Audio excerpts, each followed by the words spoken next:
What's going on, people? Welcome back to another Vigor video.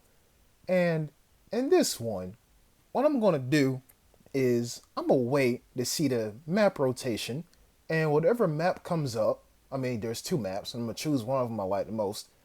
Whatever happens, I'm going to show you the weapon that I would suggest going onto that map with, depending on your crafting table level. And then we're going to go into the same map, and I'm going to give you a little overview of all of the different landmarks and where at least one person will spawn. So that way you will know where to go and where to avoid. Because trust me, knowing what not to do in this game is better than knowing what to do. For example, you know not to run. So therefore you're not going to run. But what you should do is crouch. You understand what I'm saying here? Good. So with that being said, let me go ahead and look at what we got in the store real quick. Trash. Alright. Oh, that bag looks kind of nice though. And, oh, a crossbow skin. Okay, and I don't know how to say that first word, so I'm going to say G Valley. So, off memory, this valley is, I would like to say mid-screen. Well, not, I'm thinking about Mortal Kombat. Mid-range.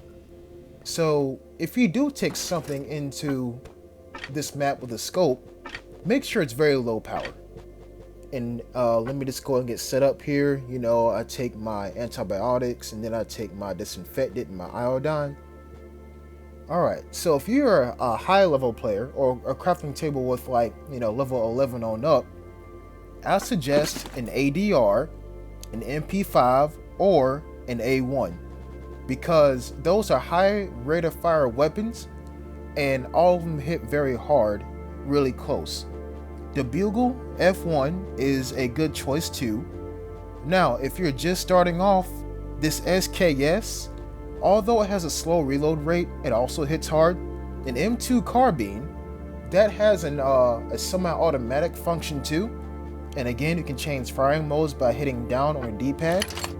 This M16, yes, this is also really good for mid-range combat as well. It doesn't have a scope, but it has a 3-round burst, and you never know, one of those rounds may hit somebody in the head. The PA is also a good choice. The G3, now, if you are mid-range on your upgrading your table, that is basically a Scar H. So have fun. That's useful on pretty much any map. Now, the A1, like I did say, I would take that, but what I'm gonna do, because I know that once I get into a certain area, keeping my sound to a minimum is paramount. So, like I said, I've given you all the weapons that I would suggest going on to this specific map with. And so what I'm going to do, I'm going to head into the shooting range real quick and test out something. How many bullets to the torso will it take for me to down somebody as I reload twice? Okay, so that's 5 shots. Wonderful. And let's do it from mid-range. Alright, so, this gun is pretty accurate. Aim down sight real quick. Dead. Alright, so, the iron sights on this MP5, they are kind of good. And I'm not going to lie to you. The little line in the middle of the circle. Oh, we're going into a match. Well, encounter. Goodbye, house. I will see you in maybe 20 minutes. Alright, so on this map, there's an exit to the west. You have to climb up 2 ladders and then jump. If you are too heavy, you will not make it. So, you go to that exit if and only if A, you're not being followed, and B, you do not have that airdrop with you. Because 9 times out of 10, if you do have that airdrop, it's towards the end of the game. And if you get caught in that radiation and you don't escape, that's it. So, there are 1, 2, 3, Well, no, let's not count myself. 1, 2, 3, 4, 5, 6, 7 people in this lobby. Let's see what they have. An M249, kind of worried. Big Black Air Force One energy. This man bought a sniper rifle. I wonder why. A VZ, a Thompson, and that guy didn't bring anything. So the biggest threat to me is probably the dude with the M21. Even though this map is pretty narrow, if you set up in a corner against a mountain, you can pretty much see about 30% of the map from one side. So 30% of 50% of the map. You do the math.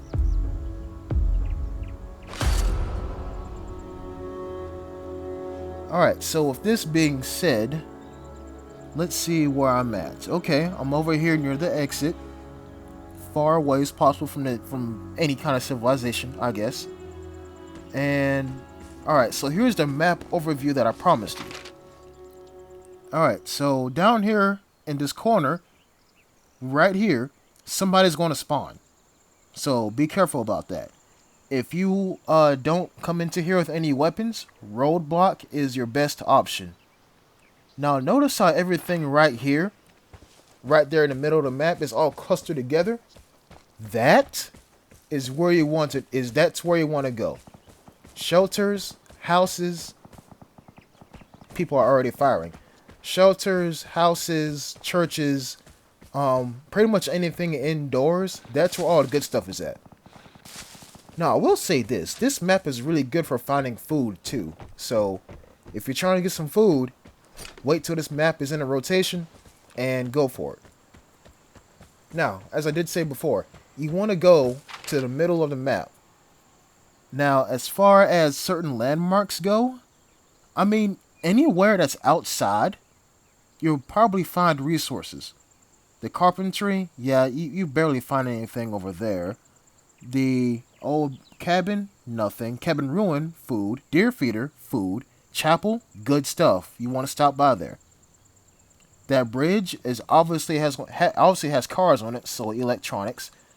Logistics depot, that's where you find some more materials too, but not necessarily guns. And everywhere else is just raw materials and resources. Well, not really materials, but resources. Like I said in one of my previous videos, materials are what you will find at your house. Resources are what you will find out in the field. So with that all being said, I'm going to try to keep the commentary based off of the map and not my gameplay, unless there's something I need to explain to you. So the map is pretty much like a narrow strait with one river running down the middle of it. No man's land is the river. When you're in water, you will be very slow and you'll make a lot of noise. Like I did say before, people spawn on both sides of the map. And what divides the map in two is that one bridge with a bunch of vehicles on it. So if anybody, like dude in the beginning of the lobby, if he has an M21, he will shoot you. So somebody the game just let everybody in the lobby know the safe is being unlocked. So what that means is somebody tore off the protection from the barred house. What the barred house is a boarded up house that you have to go up and manually tear down each layer of protection on the house, or on the window, excuse me. Jump inside, hold X to unlock the safe. Once the safe is being unlocked, the game says the safe is being unlocked. So that lets everybody in the lobby know that you are unlocking the safe. If anybody's nearby, they will come and they'll investigate. Especially if they have a better weapon than you. Alright, so like I said, that bridge right there, that divides the map in two. Now, if I wasn't recording, I would run from where I spawned all the way up here. Because, dibs. But just for YouTube purposes, I'm trying not to die. So, I'm going to take it easy. Now we're to the town, and you see up there where the signal detector is, there's a ladder on the other side of that house. You have to climb up Yeah, that was my fault. There's a ladder on the other side of the house you have to climb up. And yeah, you are a sitting duck and a sore thumb sticking out into the wind. Alright. So now that we're inside of the house, let's go ahead and try to scavenge for some more stuff. Back to the map. This game, well, this map, excuse me, in terms of deadliness, combat intensity, it's pretty much probably about a 4 out of 10. If anything, oh, time to save. All right, there's one. I need to find the other one. You won't really find too many engagements on this map. Usually, this is my map for getting airdrops because there's so low of a player count. All you gotta do is when you hear 2 guns firing, take off 1 person from the initial lobby count. So for example, it was what, 7 people minus myself? I heard 2 guns firing, so now there's 6 people left. At least that's how I go about it. I mean, they both could have ran away, but if one person spotted the other person, they're going to track them down, and they're going to kill them.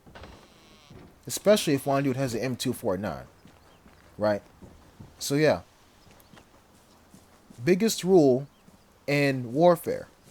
Never walk down the middle of a road. You see right there, behind me, that road, yes, it has cars all over it, but if somebody... What is that? Oh, record. Oh, yeah, so what a record is pretty much soundtracks for your house. That's all it really is. So yeah, if somebody is in a window watching that road, and they see you walking down it, and you take cover behind the car for a split second, there goes your head, and there goes everything you gathered. So don't walk down the middle of a road, especially on this map. Now, as far as the map goes, all the exits except one are guaranteed. That one exit that's not guaranteed, as one of my homeboys put it, why am I playing Tomb Raider? I just want to leave. You got to climb up 2 ladders and then jump a gap. If you miss that gap, you got to start all the way over again. And yeah, you will take fall damage each time you go down, each time you miss the jump. And that exit is actually across from me. Yeah, pretty much across the river right here. That's a guy. There's a guy right there. Okay, so I don't know. It looked like he had 2 hands on his weapon. So I'm guessing it's an M21. He's right there. Let me mark him real quick. Cool. So, in case you didn't know, you tap left on your D-pad to ping an area. It's helpful for whenever you have a friend and you want to show them where the enemy's at.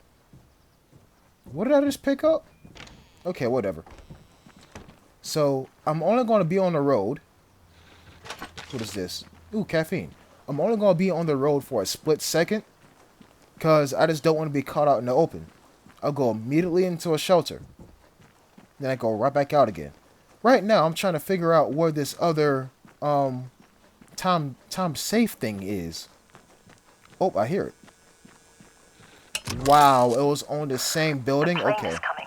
Prepare to fight for the airdrop. Cool. Now, where's the actual safe?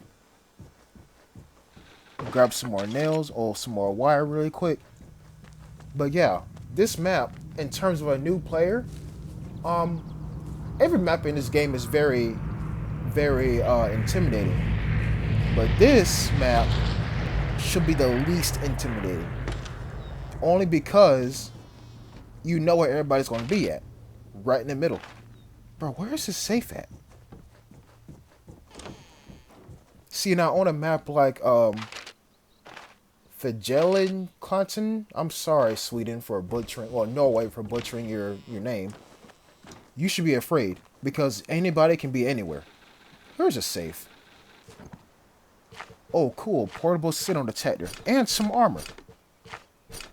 Now, I'm not one for using armor, because I believe if you get shot, you should be dead. If you use armor, that just means that if you take one hit to the torso, you won't take any damage. The killer has been marked as a threat. It's up to you to eliminate them.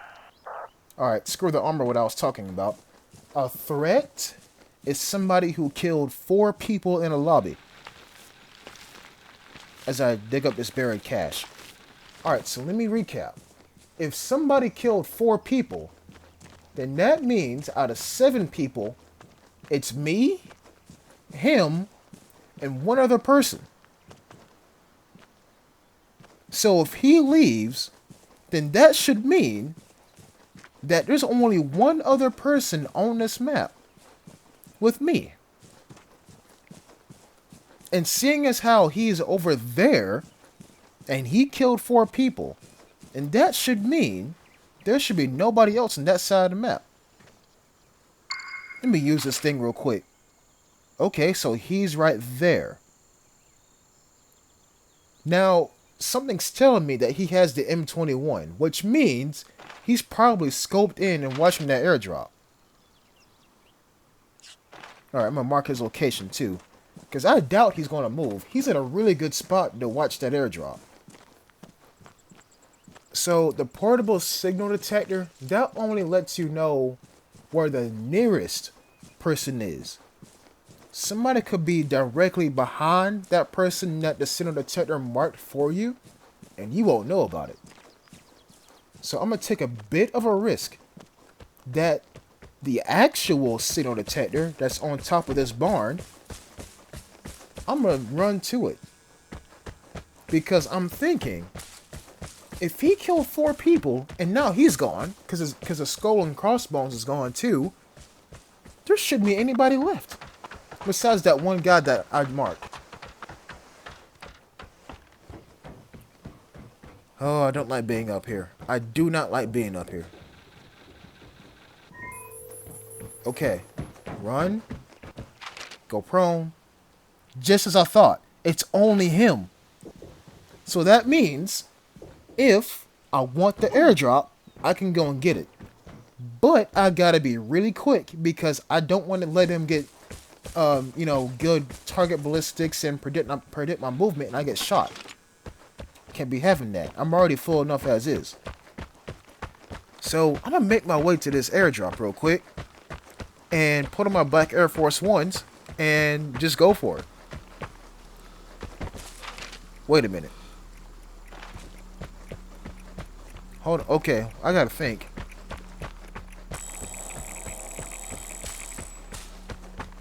Let me take cover up behind here real quick. So if he's right there, and if I get the airdrop, there's no point. Because listen, you gotta think things through ahead of time. So if I get the airdrop, I'll become heavier. Which means, I don't care, I'm running away. There's only 1 other person in here, so it doesn't matter. If I get that airdrop, then that means I'll be heavy. And believe it or not, this game takes into account gravity, and your jumping distance will be shortened. I won't be able to make that jump at that exit that's right next to the airdrop.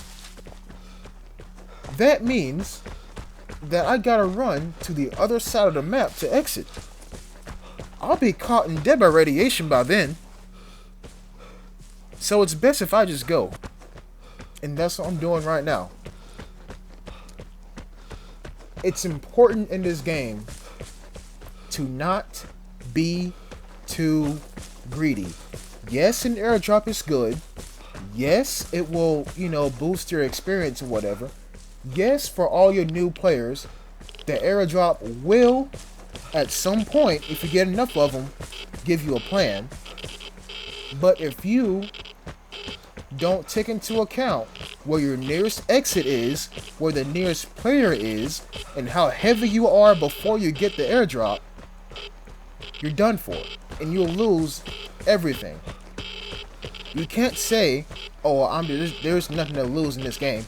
You will lose everything, unless you do an eco run, which means you don't take anything with you, but maybe you find an M16 and like 30 rounds, and so you have some form of defense. There's actually weapons here. Yeah, look at that, an M16. But that's crazy. I can't take the ammunition. Oh well, that's fine. Free M16. So it looks like dude didn't go for the airdrop either. And I took the wrong turn.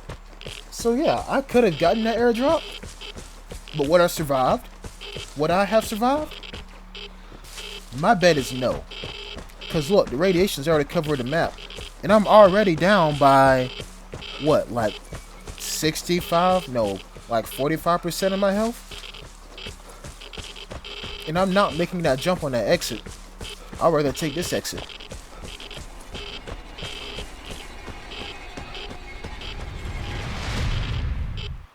Boom, that's it.